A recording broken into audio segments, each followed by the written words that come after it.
नमस्कार। मैं राकेश परमार। मित्रों, आज बात तो सिर्फ माननीय प्रधानमंत्री जी के कल के उद्बोधन के बाद माननीय निर्मला सीतारमण जी के द्वारा पैकेज के जो विस्तारीकरण किया गया उसके धारावाहिक का पहला प्रसारण आज था। बाकी ये धारावाहिक अभी 2-4 दिन तक आएगा। आज पहले एपिसोड पर चर्चा होनी है, उसी पर होगी। लेकिन उसके पहले एक बड़ा दुखद तस्वीर हमारे रेलवे स्टेशनों पर देखने को मिला। उन तस्वीरों को देख करके आज मैं बिल्कुल भरोसे के साथ कह सकता हूं कि जो रेल में उच्च अधिकारी है जिन्होंने रेल चलाने का निर्णय लिया, वो लोग या जो राज्य की सरकारें हैं, दिल्ली की सरकार है या मुंबई की सरकार है, जहां पर स्टेशनों पर गहमा-गहमी थी वहां के पैसेंजरों का, उसको देख करके आज मुझे भरोसा हो गया कि दारू का ठेका खुलना गलत निर्णय था। क्योंकि होशोवास में इस तरह की बुरी और बड़ी निर्णय लिया ही नहीं जा सकता जितनी गलती, जितनी बड़ा ब्लंडर मिस्टेक आज हुआ है। आपने रेल चला दिया है, आपको पता था कि रेल से लोग आएंगे तो स्टेशन से अपने घर कैसे जाएंगे। ये बहुत छोटी सी बात हमारे अफसरों को समझ में नहीं आई। इससे ये लग रहा है कि शायद उन्होंने भारतीय अर्थव्यवस्था को मजबूत करने में सबसे ज्यादा योगदान दिया।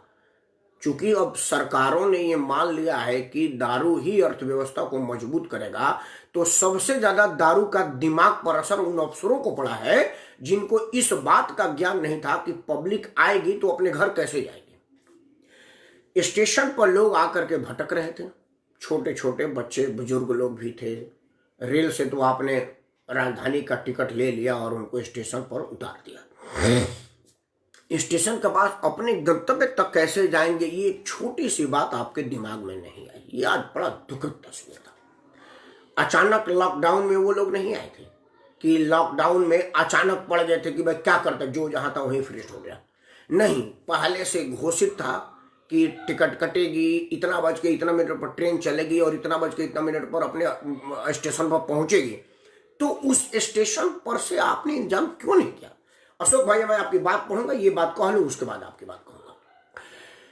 अगर आपको इतनी छोटी सी ज्ञान नहीं है कि लोग स्टेशन पर से, आपने प्राइवेट गाड़ी का व्यवस्था नहीं किया। बहुत लोगों के पास अपनी निजी गाड़ी है नहीं, तो वो कैसे जाएंगे? इस बात का ध्यान आपने नहीं रखा। इससे ये साबित होता है कि आप मानवता के दुश्मन हैं, महामूर्ख आदमी हैं। दिमाग नाम की चीज आपके पास है नहीं, और जो थोड़ी बहुत बची थी वो दारू के नशे में आपने चूर कर दिया है। भारत की अर्थव्यवस्था मजबूत करने में गरीब आदमी का रीढ़ तोड़ दिया। वो कहीं के नहीं रहे, लोग बाहर से आकर के स्टेशन पर लाट हो गए।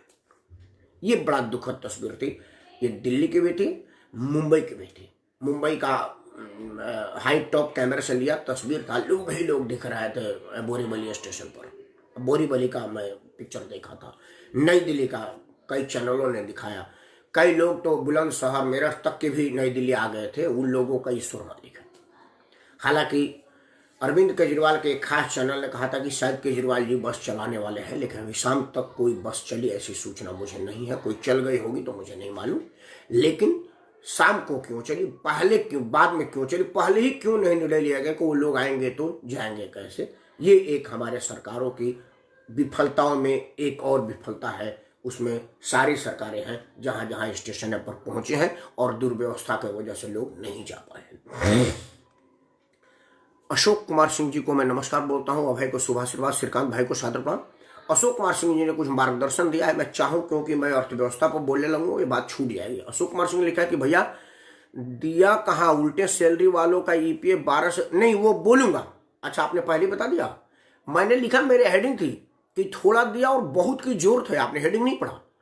थोड़ा दिया, बहुत की जरूरत है, वो जब एक्सप्लेन करूंगा उसमें ये भी है कि 12 की जगह 10% कर दिया, 2% कर्मचारियों का नुकसान कर दिया।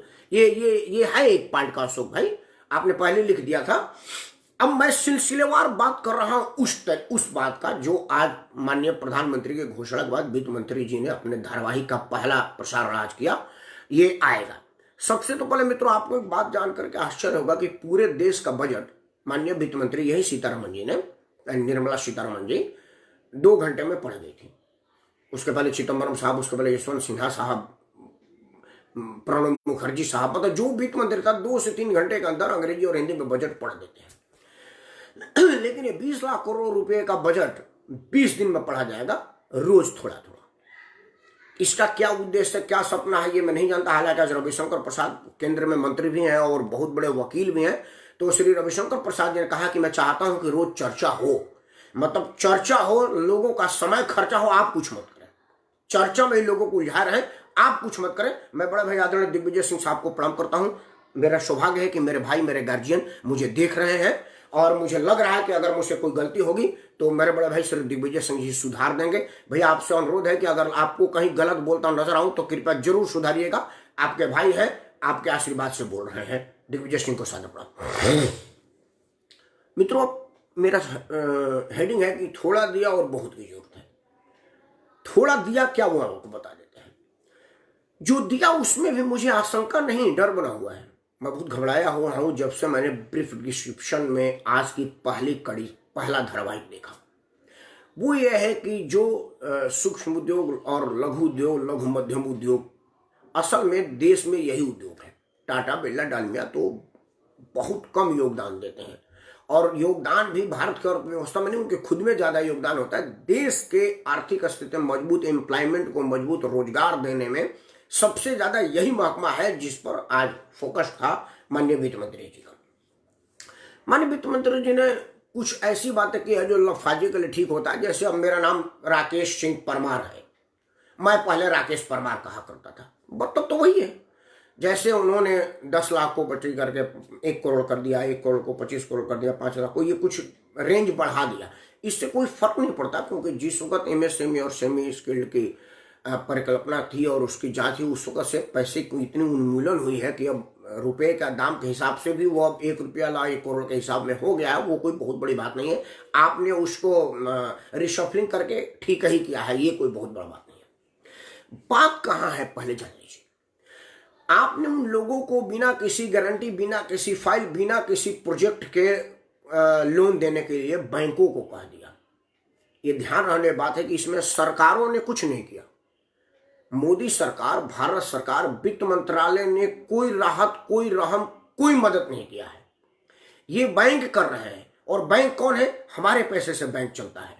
मेरा ही पैसा बैंक में जमा है और उसी से लोगों को लोन दिया जाता है। सरकार का इसमें पाई भर का योगदान नहीं, ये बात पहले स्पष्ट होना चाहिए। बैंकों को सरकार ने दिशा निर्देश किया है कि आप बिना किसी की गारंटी लिए, बिना किसी की फाइल पढ़े, बिना किसी की प्रोजेक्ट पढ़े हुए, बिना किसी सोच विचार के आप इनको लोन दे दीजिए, जो मांग रहा है, जितना मांग रहा है। अब इसमें खतरा क्या है? आमतौर पर देखा गया कि हमारे देश में बैंक एनपीए करने की सबसे बड़ी साजिश एक बृहद स्तर पर चल रही है। मतलब हम ये पहले मान के चलते हैं कि बैंक से लोन लेने का मतलब है कि हमको उसको चुकता नहीं करना है। ये मैं टेंडेंसी में बड़ा क्षमा चाहते हो कह रहा हूं। मैं भारत के लोगों को चोर कह रहा हूं, और चोर हैं आप।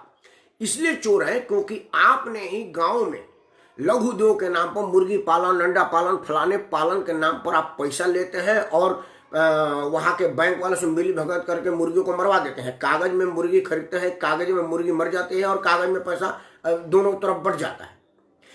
हमारे देश भर के बैंकों ने नोटबंदी में जितना गंदा खेल खेला है, नोटबंदी में जितना उन्होंने हमारे देश का नाम गिराया हुआ है, उससे मैं डरा हुआ हूं।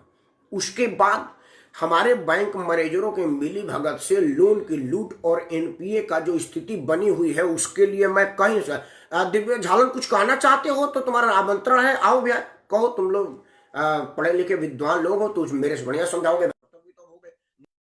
शेखर के भाजपा में आते ही तो कुछ बढ़िया कहोगे, आपका स्वागत है। तो मित्रों, मैं ये कह रहा था कि जो बैंकों का सरलीकरण हुआ है लोन देने में, वो कहीं हमारे देश की अर्थव्यवस्था को चौपट न कर दे। मान लीजिए कि आज 3 लाख करोड़ रुपए का बैंक लोन दे दे सब लोगों को। हालांकि आप एक बात जान लीजिए कि वो जो लोन जितने हमारे सूक्ष्म उद्योग और सूक्ष्म उद्योग है, उस सब पे बहुत 2 लाख 3 लाख रुपया पड़ेगा। लेकिन ये भी मैं मान लेता हूँ कि सब कर्जे के लिए अप्लाई नहीं करेंगे, ये भी होता है, ये कोई बड़ी बात नहीं है। अगर मान लो इसमें से 10-20% लोगों ने भी अगर बैंक एनपीए कर दिया तो वो पैसा हमारे डूबेगा ना। ये एक बहुत बड़ी, बहुत मुहिम बात है जो मुझे खतरे की घंटी है, और मैं बहुत घबराया हूं उस चीज को सुन करके, उस चीज को समझ करके। क्योंकि बैंक का पैसा सरकार का पैसा नहीं है, बैंक का पैसा मेरा और आपका पैसा है, और हमारे और आपके पैसे को सरकार ने दांव पर लगा दिया है।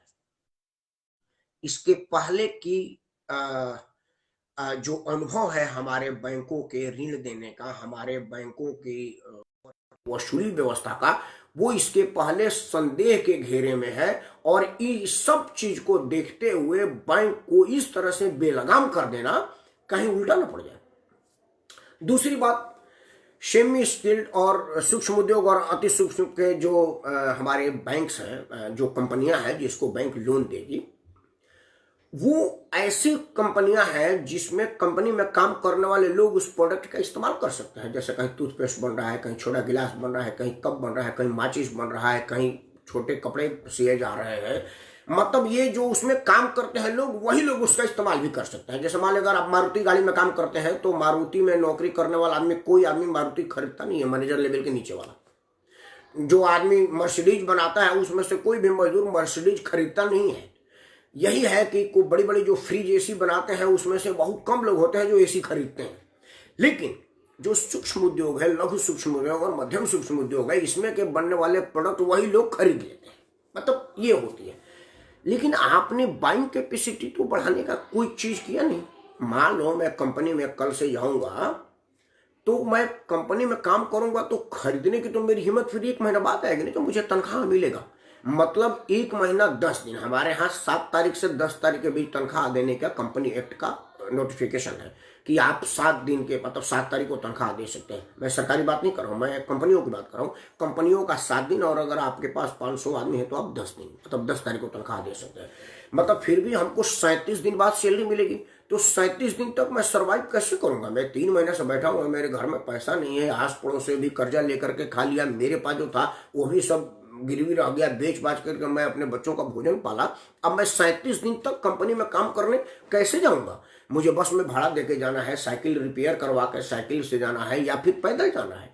तो जब पेट भरा रहेगा तभी तो मैं पैदल जा पाऊंगा।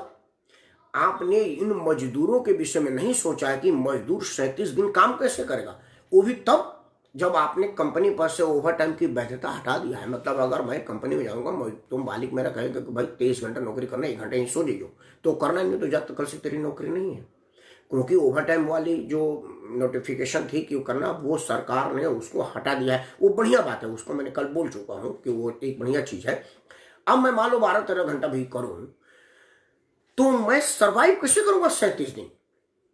मैंने अपने एक दिन के फेसबुक लाइव में भारत सरकार से मांग किया था कि आपको कुछ नहीं करना, मेरा ही पैसा पीएफ में पड़ा हुआ है, मजदूरों का अनक्लेम्ड, जो कोई क्लेम करने वाला नहीं है। पीएफ में 2 तरह का पैसा पड़ा हुआ है। एक तो पैसा पड़ा हुआ है जैसे मेरा कंट्रीब्यूशन, मैं कहीं 10 दिन नौकरी किया और 10 दिन का पीएफ जमा हुआ, मैं भूल गया यार, अब कलकत्ता में किया हुआ, अब दिल्ली आ गया, कौन कलकत्ता फार्म भराने जाए, वो 10 दिन का 20 दिन का रह गया है। कुछ ऐसा है जो लोग मर गए, उनको पता नहीं था कि मेरी पीएफ कट भी रही थी, कोई क्लेम्ड नहीं है। एक तो इस तरह का पैसा है। दूसरा पैसा है जो इंस्पेक्शन होता है कंपनियों का, ईओ के द्वारा, इंस्पेक्टिंग ऑफिसर जो होता है, जो हम पीएफ इंस्पेक्टर मोटे भाषा में जिसको कहते हैं, वो हमारी कंपनी में इंस्पेक्शन करने आता है। तो बैलेंस शीट में से कहता है कि ये आपने जॉब वर्क लिखा है, इस पर 26%, ये लोडिंग अनलोडिंग इस पर 26%, ये रिपेयर एंड मेंटेनेंस इस पर 26%, ये लेबर चार्जेस दिया है आपने। मतलब कुछ बैलेंस शीट के हेड में पीएफ लगता है, ये सरकार कंपनियों को लूटने के लिए बनाई हुई थी। उसमें 26%, 25.61% पीएफ और विद पेनल्टी फाइन लेती है सरकार। मतलब 30-35% वो बजट में का हो जाता है। अगर 1 करोड़ का भी अगर कोई कंपनी हो तो मान लो 35-37 लाख रुपया उससे ले लिया जाता है। अब 1 करोड़ की तो कोई कंपनी होती नहीं है। अब आप अंदाज लेगा, मैं सिंपल बोल रहा हूं कि अगर कंपनी 1 करोड़ की है तो उसे 30-35% कितना रुपया होता है? आपका गणित मुझसे ज्यादा मजबूत है, वो ले लेते हैं। और वो किसी का होता नहीं है तो रिम्बर्स किसको करेंगे? वो कंपनियों का पैसा पीएफ के पास जमा है, उसका कोई क्लेम करने वाला नहीं है, वो पीएफ डिपार्टमेंट के पास पड़ा हुआ है। मैंने एक दिन मांग किया था कि क्या अच्छा नहीं होता कि उन्हीं पैसों में से 1000-1000, 2000 रुपया उन मजदूरों के खाते में डाल दिया जाता राहत का राशि के रूप में, ताकि वो सरवाइव कर पाते, खाते पीते जीते, क्योंकि उन्हीं के दम पर तो वो कंपनियां चल रही थी और उसी वजह से आपने वो कंट्रीब्यूशन निकाला है। दूसरा, ये मान लिया जाए कि जो जॉब वर्क के नाम पर आपने लिया वो कोई ना कोई तो श्रमिक ही जॉब किया होगा जिसको देना नहीं पड़ा, और वो जब देना नहीं पड़ा तो वो पैसा आपने काट के अपने पास रखा हुआ है। इन सब बातों का, इन सब का अगर आप चाहते तो मजदूरों के पास पैसा आ जाता, तो वो बाइंग कैपेसिटी उनकी बढ़ जाती, उनको खरीदने की क्षमता बढ़ जाता। उनकी खरीदने की क्षमता से ये होता कि वो जो सेमी उद्योग और एमएसएमई में काम कर रहे हैं तो वो काम भी करते और उस प्रोडक्ट को खरीदते भी, तो दोनों पूरी साइकिल चल जाती। मजदूर की मजदूरी बढ़ जाता, उसकी बाइंग कैपेसिटी बढ़ जाती, और वो छोटे उद्योग का सामान बिकने लगता, क्योंकि छोटे उद्योग का बना हुआ सामान वो छोटे लोग ही खरीदते हैं, वो उद्योग में बना सामान टाटा बिरला नहीं करता। तो मतलब उसका कंपनी चल जाता और ये इसका खरीदने की कैपेसिटी बढ़ जाती।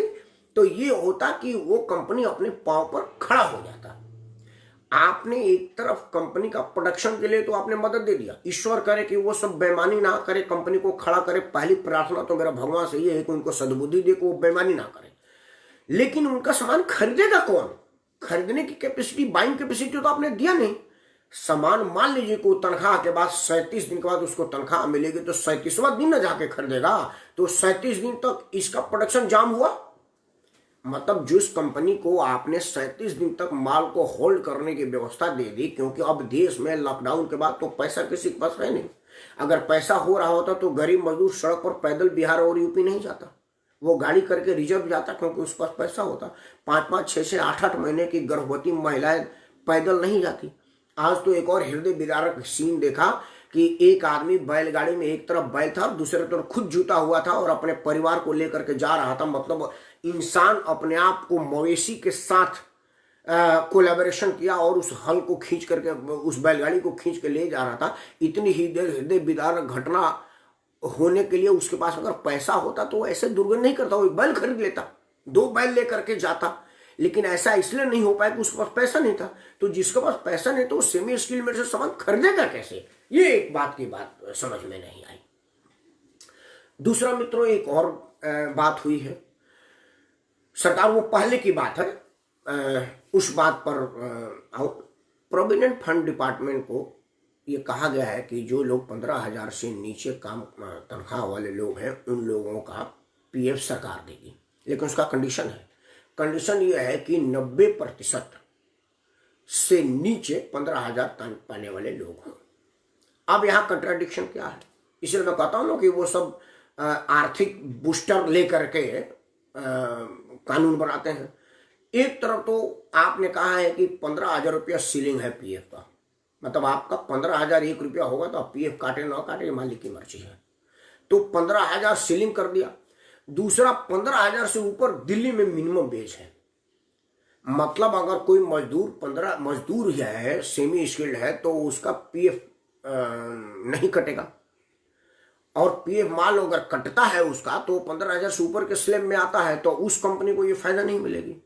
मतलब आपने मजदूर का ही भला नहीं किया।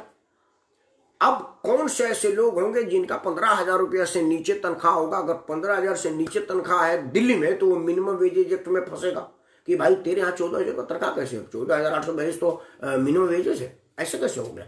15,000 से ऊपर, 16,000 से ऊपर तो सेमी स्किल का तनख्वाह है, उसके ऊपर स्किल का तनख्वाह है। मतलब तू मिनिमम वेजेज एक्ट के अंतर्गत फंस, 10 गुना तनख्वाह, 6 महीने के जेल भुगत। और अगर उसको पीएफ दे रहा है तो आपके कानून के मुताबिक 90% से ऊपर हो जाएगा, और 90% ऊपर होगा तो आप उसको पैसा नहीं देंगे। ये एक पहले मुर्गी और पहले अंडा वाला केस लगा दिया है माननीय प्रधानमंत्री जी ने। उनको सलाह देने वालों को ये बात बताया नहीं गया होगा, माननीय प्रधानमंत्री जी को इस बात की जानकारी नहीं होगी कि दिल्ली में मिनिमम वेजेस कितना है और पीएफ की सीलिंग कितना है, क्योंकि हमारे देश के प्रधानमंत्री को इतनी जानकारी होती नहीं। वो कोई कभी किसी कंपनी में नौकरी तो किया नहीं है कि पीएफ एएसआई एक्ट की उनको विधिवत जानकारी होगी। वो तो उनको सलाह देने वाले लोग होंगे, और सलाह देने वाले लोग ये इकोनॉमिक बूस्टर लेकर के मतवाले रहते हैं। तो इकोनॉमिक बूस्टर में तो वो उनको और कुछ समझ में नहीं आती ना। सोमरस लेने के बाद आदमी की समझ शक्ति खत्म हो जाती है। तो ये दोनों बातें, अब एक बात जो बहुत पहले से था, उद्योगपतियों का दबाव था माननीय प्रधानमंत्री के ऊपर। बड़े बड़े उद्योगपति जो उनको चंदा देते हैं, उनका पहले से दबाव था कि ये मजदूर जो लोग दो दो किडनी लेके घूम रहे हैं, ये गरीब लोगों को क्या फायदा है। आप नहीं चाहते कि मजदूर का भला, उनका एक एक किडनी बेचवा दीजिए हमारे लिए। उद्योगपति इस देश का यही चाहता है। उनको 12% पीएफ देने में बहुत दिक्कत हो रहा था। मजदूर को पैसा देने में मालिकों को बहुत दिक्कत होता है, क्योंकि मैं मजदूर और मालिक दोनों कड़ियों को जानता हूं। मेरा काम है कारपोरेट कंसल्टेंट का। मजदूरों की व्यथा कथा भी मैं जानता हूं और मालिकों की दशा दिशा भी मैं जानता हूं। दोनों आदमी का मेरा निजी अनुभव है। मैं दिल्ली एनसीआर की बात कर रहा हूं, मैं बंगाल की नहीं कह रहा, गुजरात की नहीं कर रहा। वहां के मालिकों से मैंने कभी संपर्क नहीं किया, उन्होंने मेरे से संपर्क नहीं किया। बट दिल्ली एनसीआर में मालिक और मजदूर दोनों के बीच का कड़ी हूं मैं, और मैं जानता हूं कि मालिक 1 रुपया भी किसी मजदूर को देना नहीं चाहता। अब बड़े बड़े उद्योगपतियों का दबाव था, जहां 1000 दो हजार आदमी काम करता है, कि भाई आप ये ईपीएफ का झंझट खत्म करवाइए। उनका बहुत पहले से ये जो लेबर रिफॉर्म आने वाली है उसमें ये बात था कि 10% से नीचे 8.33 जो बहुत पहले हुआ करता था वो लगाइए, लेकिन सरकार नहीं मांगी। अब वो कोरोना में उनका अपना चाल चलने का एक मौका मिल गया। कोरोना में उन्होंने कह दिया कि 12% देने 10% पीएफ कटेगा, मतलब मजदूर का 4% का नुकसान। हालांकि आज मंत्रियों ने कहा कि मजदूर के घर 4% ज्यादा जाएगा। ये मेरी बात समझ में नहीं आता। उनका कहने का मतलब है कि हमारे शरीर से खून निकाल कर हमारे हाथ में बोतल दे दिया, ये लो ये 1 बोतल खून तुमको दिया है। ये बात तो वही हुई कि आप मेरे ही शरीर से निकाल के खून हमारे हाथ में बोतल पकड़ा दिए कि सरकार ने 1-1 बोतल खून सब लोगों को दिया। ये उसी तरह का है, क्योंकि आपने दिया नहीं, मेरा 4% काट दिया। वो 4% अगर मेरा पीएफ में जमा होता तो उस पर 8.5% अभी आज के तारीख में, हालांकि पहले 12% था, लेकिन वो चिदम्बरम साहब को उस पर पहली नजर थी कि जितना कम से कम इंटरेस्ट दें। वो अब खैर 8.5% हो गया है, लेकिन सूद उस पर मिलता ना भाई, हमारा चक्रवृद्धि ब्याज मिलता है पीएफ में। तो एक तो मेरा 4% कम हो गया, उस पर मेरे इंटरेस्ट की कमाई थी वो कम हो गया। दूसरा उसका नाम है भविष्य निधि। भविष्य की निधि थी वो हमारी, जिसके भरोसे हम अपने बच्चे को कहते कि चिंता ना करो, हमारे पास अपना भविष्य में पैसा है, जब आऊंगा ना तो 5 लाख रुपए मिलेगा, तू अपनी बीवी के साथ रहियो, मैं उस 5 लाख के सहारे रह जाऊंगा। आपने उस बुजुर्गों के नाम का घमंड छीन लिया, जो बुजुर्गों के हाथ की लाठी छीन लिया आपने। अब 2% उनके खाते में कम जमा होगा। मजदूर की स्थिति है कि उसका तनख्वाह 5,000 हो या 50,000 हो, मतलब 40-50 हजार के बीच वाले लोगों का स्थिति यह है कि वो पैसा बचा नहीं पाता। 5,000 वाला भी बचा नहीं पाता, 50,000 वाला भी, उसके ऊपर वाले का मुझे मालूम नहीं है, क्योंकि मैं किसी 50 करोड़ रुपए तनख्वाह वाले से मिला नहीं हूं, उनकी व्यथा गथा को मैं नहीं जानता। मैं 50, 60, 70, 80 हजार वाले लोगों को मैं व्यक्तिगत जानता हूं, क्योंकि उनसे मेरा वास्ता रहा है। सब रोते रहते हैं, किसी का EMI ज्यादा है तो किसी के बच्चे की फीस ज्यादा है, क्योंकि जो 1 लाख रुपया तनख्वाह पाता है उसके बच्चे अंग्रेजी मीडियम में पढ़ते हैं, और जो 5,000 पाता है उसके निगम में पढ़ते हैं। मतलब खर्चा दोनों का बराबर ही है, मतलब दोनों ही अंत तक रोते रहते हैं। लेकिन उनका पीएफ में पैसा मजबूरी चाहिए, जरूरी में सही 24% जमा हो जाता था। तो एक निश्चिंत था कि जब मैं रिटायरमेंट आऊंगा तो कुछ रकम मेरे पास होगी, क्योंकि 60-65 साल तक मैं अपना कमाऊंगा, खाऊंगा, बच्चों की शादी ब्याह करूंगा। बच्चा पता ना मेरे को अपने घर में रखे कि अनाथ आश्रम में भेजे, क्या स्थिति होगी। एक निधि तो मेरे पास है, उस पर वो घमंड रखता था। उसको समझता था कि ये मेरा अपना निधि है, भविष्य में ये निधि मेरे काम आएगी। आपने उसमें सेंध लगा दिया। ये बढ़िया नहीं, ये गलत हुआ है। ये आपने बड़े उद्योगपतियों के दबाव में काम किया है, और आपको जितना जल्दी हो सके इसमें सुधार कर लीजिए। अगर कुछ देना है तो अपने तरफ से दीजिए, हमारा ही खून निकाल करके हमारे हाथ में ना दे दीजिए। माननीय प्रधानमंत्री जी, आपके देशभक्ति पर, राष्ट्रभक्ति पर, समाज सेवा पर मुझे रत्ती भर भी संदेह नहीं है, लेकिन मुझे पूरा भरोसा है कि जो आपको सलाह देते हैं वो में से मैक्सिमम लोग इकोनॉमिक बूस्टर पी करके आपके सामने जाते हैं। इकोनॉमिक बूस्टर का मतलब आप लोग समझिए ना, इकोनॉमिक बूस्टर किसको कहते हैं? अच्छा नहीं समझे, बता देता हूं। इकोनॉमिक बूस्टर आज का मतलब दारू, उसका दारू और शराब नाम नहीं रहा, क्योंकि सरकारों ने बताया है कि भाई ये अर्थव्यवस्था को संभालने की चीज है, इससे अर्थव्यवस्था मजबूत होता है। इसीलिए उन्होंने दारू का दुकान को ओपन कर दिया। तो बोले कोरोना से आप मरे ना मरे मुझे मालूम नहीं है, हम आपकी वजह से मर रहे हैं, जल्दी से दारू का दुकान खुलवा दीजिए। तो अब उसका नाम दारूबाज को बेवड़ा नहीं कहा जा रहा है, अब उनको इकोनॉमिक वॉरियर कहा जा रहा है कि ये जो पी के सड़कों में गिरा रहता है ना, वो गिरा नहीं है, वो अर्थव्यवस्था को ऊंचा उठाया है, उसको अर्थव्यवस्था को संभालने में तलमला रहे थे। मतलब हमको पहले पता चलता था कि यार दारू के नशे में तलमला रहा है, अब जाकर के पता चला कि वो देश की अर्थव्यवस्था को संभाले हुए है, और इतने बड़े देश की अर्थव्यवस्था संभाल के एक साधारण आदमी का पांव डगमगा ही जाएगा। वो दूसरे डगमगा था। हम सोच रहे थे कि दारू से डगमगा रहे। हम सभी दारूबाजों को विनम्रता से क्षमा मांगते हैं कि भाई साहब, मुझे आपके वजन का ज्ञान नहीं था, क्योंकि हमने कभी दारू पिया नहीं है, इसलिए मुझे पता नहीं था कि आदमी पी के डगमगाता है कि अर्थव्यवस्था को संभालने से डगमगा रहा है। एनीवे, बात आज उस पर नहीं थी। बात ये थी कि वो जो हमारे देश के प्रधानमंत्री को सलाह देते हैं, लग रहा है कोई इकोनॉमिक बूस्टर पी करके डगमगाए जाते हैं। उनको अर्थव्यवस्था संभालने की वो रहती है, गरीब आदमी की बात वो समझ नहीं पाते। मित्रों, एक और चीज आज बात आई है, वो और भी बढ़िया जानने वाला है। वो जो मैंने कल अपना फेसबुक लाइव में बताया था कि एक मेरे फरीदाबाद के मालिक थे, जिन्होंने कहा था कि परमार तुम नौकरी पर आ जाओ, तुम्हारा 1.5 गुना तनख्वाह दे दूंगा। तो मैं बोला ठीक है। तो मैं ज्वाइन किया। उनको मालूम था, क्योंकि मेरे उस मालिक के रिश्तेदार ही थे, मुझे उनको मालूम था कि 35 रुपये तनख्वाह और कंपनी की गाड़ी मेरे थी। हाँ, तिवारी जी को नमस्कार। उनको पता था कि 35 रुपये तनख्वाह है और फ्री गाड़ी है, 24 घंटा गाड़ी और ड्राइवर मेरे लिए है। वो उनको जानकारी में बोला ये सब तेरे को मिलेगी 1.5 गुना। आज जब चेक मिला तो मेरे को 30,000 दिया। तो मैं बोला, तो बताने लगे कि 4 घंटा गुड़गांव जाता था, फलाना फलाना, उससे तेरा 1.5 गुना ही है। तो मैंने कहा था कि नरेंद्र मोदी जी कहीं हमारे फरीदाबाद वाले मालिक के तरफ से नहीं है। आज स्पष्ट हो गया कि वो हमारे फरीदाबाद वाले मालिक की तो औकात ही नहीं नरेंद्र मोदी से मुकाबला करने में, उनसे 1000 गुना ऊपर है। हुआ क्या कि ये जो 20 लाख करोड़ रुपए आप सुन रहे हैं ना, उसमें 12 लाख करोड़ रुपए आपको पहले आ चुकी है। अब बाकी का ही किस्त आपको जाना है, ये आप पहले समझ लीजिए। मतलब ये कि आप हमारे घर कर्जा लेने आए हैं, तो आपको मान लो आपने मेरे को 200 रुपये दिया है, तो मैं आपको 130 रुपये दे रहा हूँ। बोला 70 रुपये कम क्यों दिया? बोला आप 4 बार तगादे में आए थे तो आपको चाय पिलाया था ना, तो 10 रुपया एक दिन के चाय के हिसाब से 40 रुपया हो गया। उसके बाद से एक दिन आपने वो बिस्कुट भी 2 खा लिया था, वो है कि नहीं है? तब आप गणित समझेगा, अच्छा वो 70 रुपये तूने मेरे पर खर्चा किया था, वही तो माननीय नरेंद्र मोदी जी ने यही किया है। जो 12 लाख करोड़ पहले दे चुके हैं, वो इसमें माइनस है 20 लाख करोड़ में। 20 लाख करोड़ अब आगे आने वाला नहीं है, वो जो पहले आ चुका ना, वो सब उसमें है। लेकिन एक बात अभी नया सुनने में आया है, आज जब मैं शुरू करने जा रहा था तो एक जगह आई है एक समाचार में कि शायद प्रधानमंत्री रिलीफ फंड जो लोगों ने अपनी बार दान दिया है, उसमें से कुछ रकम रिलीज किए हैं, जिसमें कुछ इंस्ट्रूमेंट आएंगे और शायद कुछ प्रवासी मजदूरों को दिया जाएगा। उसकी विस्तृत ब्यौरा नहीं आया है, इसलिए मैं बेवड़ा हूं नहीं कि बिना ब्यौरे का विवरण बता सकूं, इसलिए मैं उस पर अभी नहीं बोल रहा। बल्कि सुना है कि कुछ आई है, जिसमें वेंटिलेटर शायद आएगा, कुछ इंस्ट्रूमेंट आएगा और कुछ प्रवासी मजदूरों को दिया जाएगा।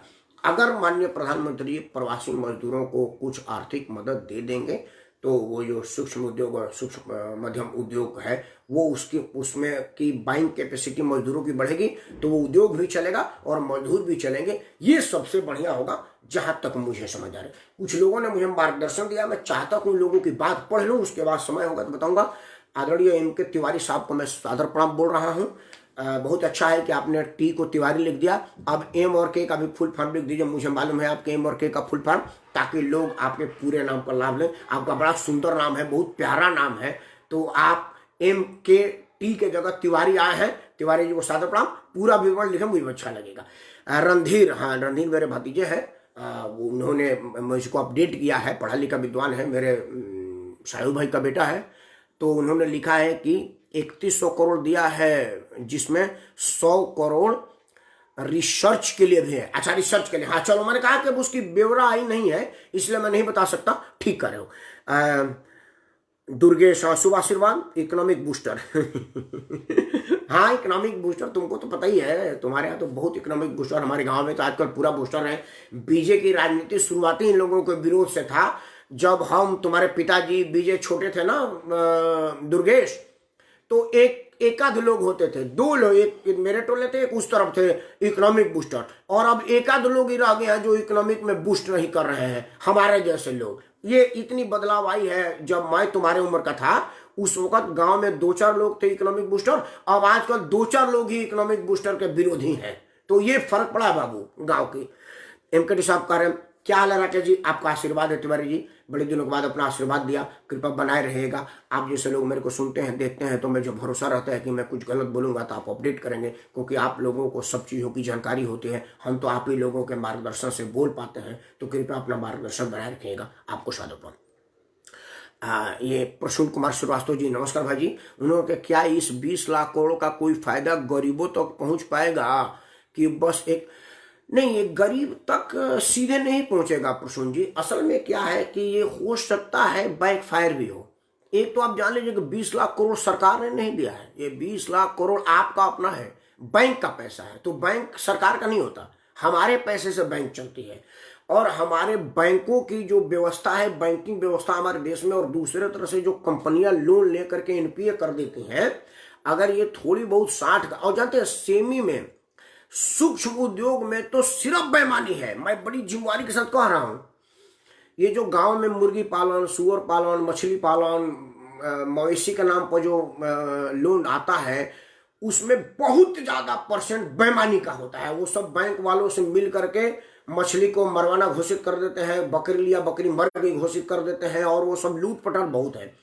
अगर इस तरह से लूट पटार हुआ तो हमारा पैसा डूब जाएगा, देश की अर्थव्यवस्था बहुत बहुत नुकसान कर जाएगी। ईश्वर ना करे, मैं उस परिकल्पना को चरितार्थ नहीं बताना नहीं चाहता कि वो क्या स्थिति होगी। इसलिए आप जानिए कि पैसा सरकार का नहीं है, ये बैंक का पैसा है, और बैंक का पैसा हमारा पैसा है, आपका पैसा है, सरकार का पैसा नहीं है। हमारे आपके बैंक पर सरकार लोन देती है। अगर उधर उनमें से किसी ने कम किया तो हमारा इंटरेस्ट घटेगा। मतलब जो हमारे पैसे में आप पहले से बहुत सारा हमारा सूद कम हो गया है, अगर इसमें से 2-4-10% लोग भी अगर पैसा मार देते हैं तो हमारा पैसे की सिक्योरिटी प्रभावित होगी। ये सरकार ने अभी नहीं बताया है, क्योंकि ये एक बहुत चिंता का विषय है। दूसरा, आपने कहा ना 20 लाख करोड़ में सरकार को डायरेक्ट, तो 20 लाख करोड़ नहीं है, 12 लाख करोड़ आप ले चुके हैं पहले ही, उसमें से आपको कितना फायदा हुआ देख लीजिएगा। तो 20 लाख करोड़ का क्या होगा वो आप जाने। 20 लाख में 12 लाख ले चुके हैं, और 12 लाख में 8 लाख करोड़ आने वाला है, जिसमें आज 3 लाख करोड़ का डिटेल आया है। बाकी धारावाहिक का अगला किस्त कल जारी होगा, तो जो कल जारी होगा उस पर बताया जाएगा। लेकिन अगर आपने गरीबों के खाते में सीधे नहीं दिया है तो ये कोई फायदा नहीं दिया है। सेमी उद्योग और उद्योगों को फायदा करेगा अगर उद्योग ईमानदारी से करे तो। तिवारी जी को सदर्पण। कुंवर अकबर से कहा, शुभ आशीर्वाद बाबू। प्रसून जी, हाँ नमस्कार भाई जी। अशोक सिंह ने वो 10% वाले लिख ही दिया था। अब अमित सिंह ने लिखा है, अमित को शुभ आशीर्वाद। अमित ने लिखा कि इस 2 के आगे 130 का क्या फायदा मजदूर को, सड़क पर है या दुकानों पर, जिन्हें तनख्वाह कैसे मिलता है, ये खाते में उनको क्या मदद मिलेगा पर। हाँ नहीं, इसमें से 1 रुपया मजदूर को नहीं गया है। अमित बड़ा क्लियर हो गया है, स्पष्ट आ गया है कि इसमें से आप मजदूर को नहीं मिलेगा। अगर मजदूर को पैसा मिलता तो ये सेमी उद्योग, सूक्ष्म उद्योग और लघु उद्योग को कुछ फायदा होता, क्योंकि अगर मजदूर को पैसा मिलता तो उसकी बाइंग कैपेसिटी बढ़ती, वो बिस्कुट खरीदता। क्योंकि ये लघु उद्योग में बिस्कुट उस्कुट बनता है, केक बनता है, पेस्ट्री बनता है, जो हम सुबह सुबह रस खाते हैं, जो सुबह सुबह मट्ठी खाते हैं, जो सस्ते वाले बिस्कुट खाते हैं लोकल, ब्रिटानिया वटानिया छोड़ करके, तो ये हम ही जैसे लोग खरीदते हैं और हम ही जैसे लोग बनाते भी हैं। तो अगर हमारे खाते में 10-5 हजार रुपया, 2-4 हजार रुपया आ जाता तो हम उसको खरीदते, तो हमारी वो कंपनी सरवाइव भी करती, तो उससे पहिया चल जाता। लेकिन सरकार ने ऐसा क्यों नहीं किया, ये सरकार की सोच है। मतलब गरीबों को नहीं दिया, उद्योगों को दिया है। और हमारे देश में उद्योगों की जो दशा दुर्दशा और बैंकों के साथ जो है वो बहुत चिंतनीय है और घबराने वाली है। ईश्वर ना करे कि उसमें से 2-4-10% भी अगर लोग बैंक का पैसा देने से मना कर देते हैं 60 गांठ के तहत या कोई अनफॉर्चुनेट के तहत, तो फिर हमारा जो बैंक में पैसा है उसकी सुरक्षा प्रभावित हो जाएगी। इंटरेस्ट कम तो होगा ही होगा। बैंक ये कहेगी जो मैं दिवालिया हो गया क्या करूं। और सरकार ने पहले कहा है कि हम 1 लाख रुपया देंगे, अब शायद सरकार ने 2 लाख कर दिया है। मतलब आपका बैंक में 50 लाख रुपया जमा है, अगर बैंक दिवालिया हो गया तो 2 लाख रुपया आपको मिलेगा, 48 लाख रुपया आप सरकार के अख्तियार में चले जाएंगे। ये एक बहुत ही बुरी स्थिति है, क्योंकि ये सब कुछ बैंकों के जिम्मे लगाया गया है, सरकार के पास नहीं है। प्रसून जी दोबारा कि किसी को अगर लोन लेना होता तो क्या करना चाहिए। अब पहले तो होता था कि आपको प्रोजेक्ट फाइल जमा करना है, बैंक उसको घुमाती थी आपको, जब तक आप उसको उससे कमीशन की बात नहीं कर लेते थे तब तक ये रिजेक्ट है, वो पेपर है, वो पेपर है। आप सीधे कमीशन की बात कर लीजिए, आपका पेपर पास हो जाता था। सरकार ने उनको कहा है कि पेपर ऊपर बात मत कीजिए, वो आके कह रहे थे मुझे 1 करोड़ रुपया दीजिए, मुझे कंपनी खोलना है, आप उसको 1 करोड़ रुपया दे दीजिए। तो ये एक बहुत बुरी और बहुत बड़ी गलती के तरफ जा रहा है। वो बैंक कमीशन लेता था, लेकिन कम से कम झूठा ही सही पेपर की जांच करता था और एक सेल्टर होता था।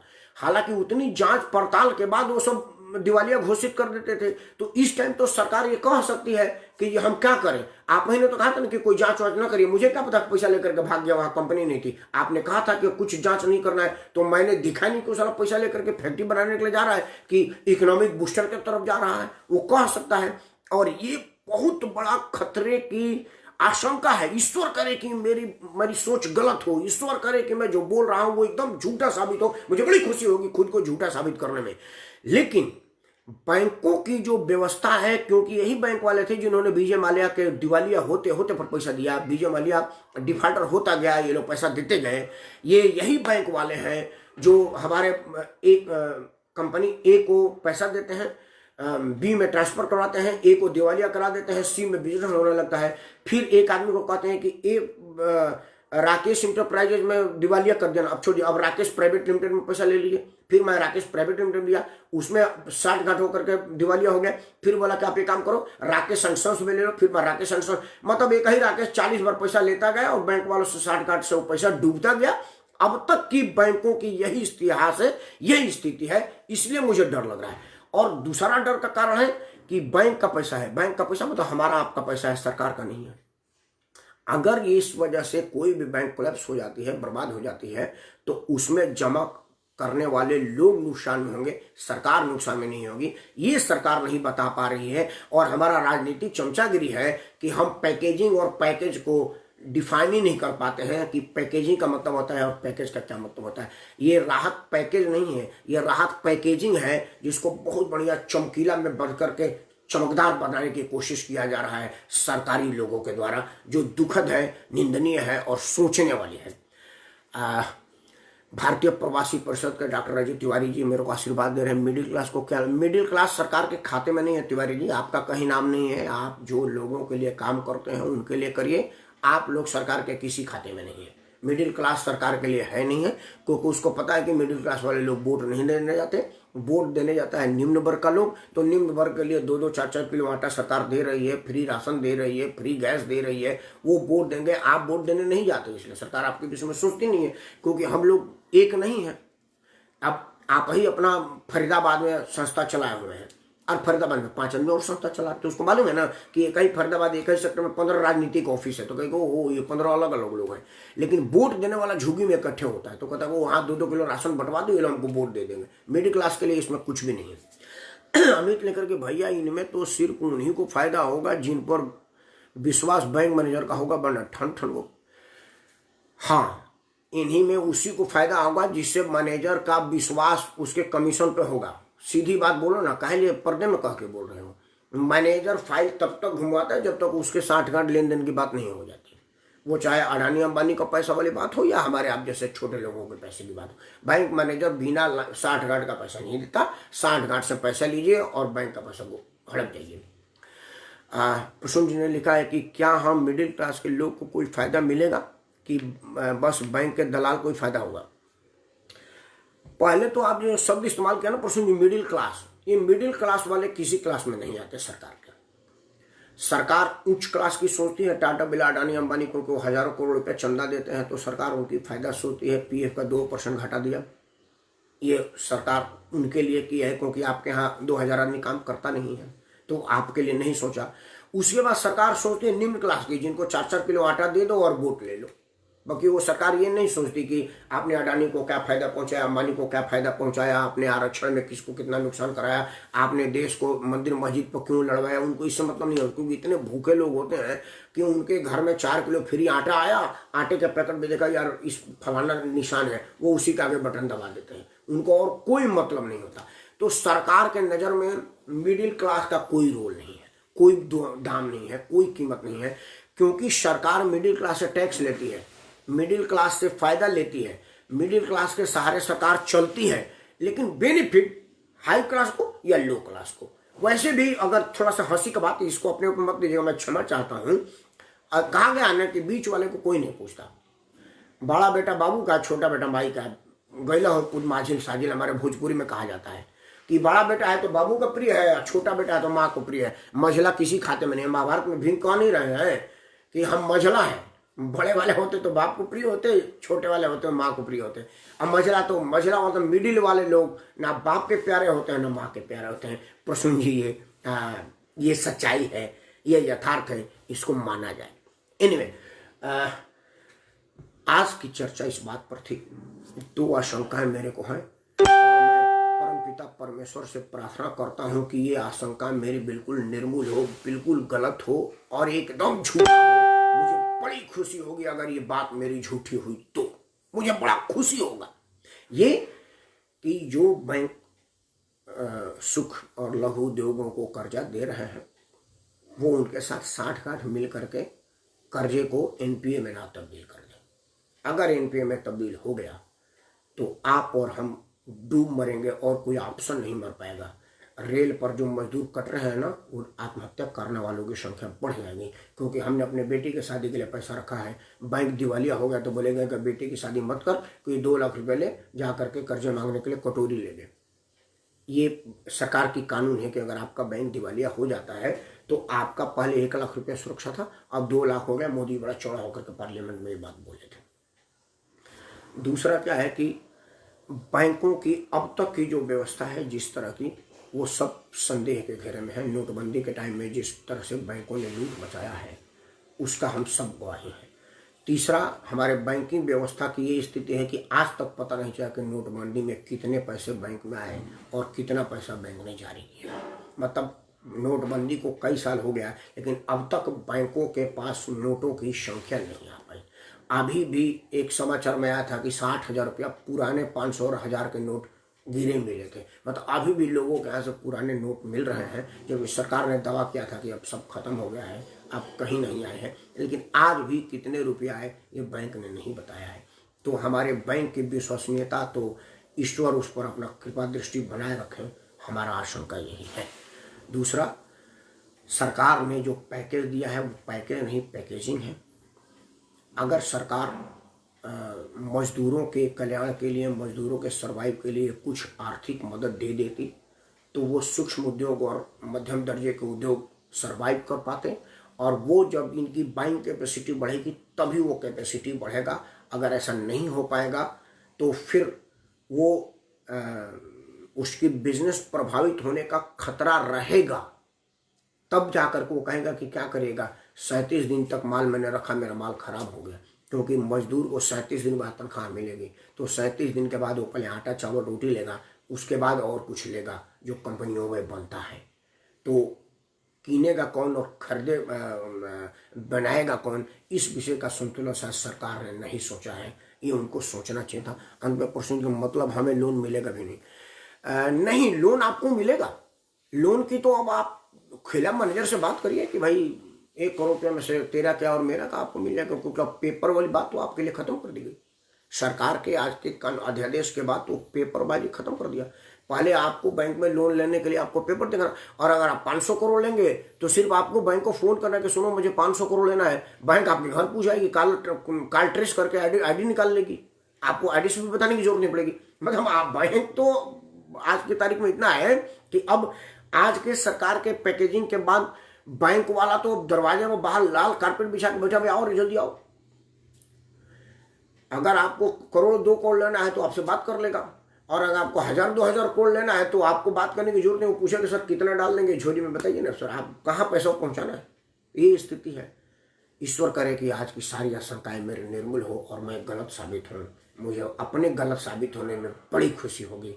हमारा देश बचेगा, हमारा बैंक बचेगा। ईश्वर से प्रार्थना है कि हमारा बैंक बचा रहे। हारेगा कोरोना, एस्टेब्लिश होगा बैंक।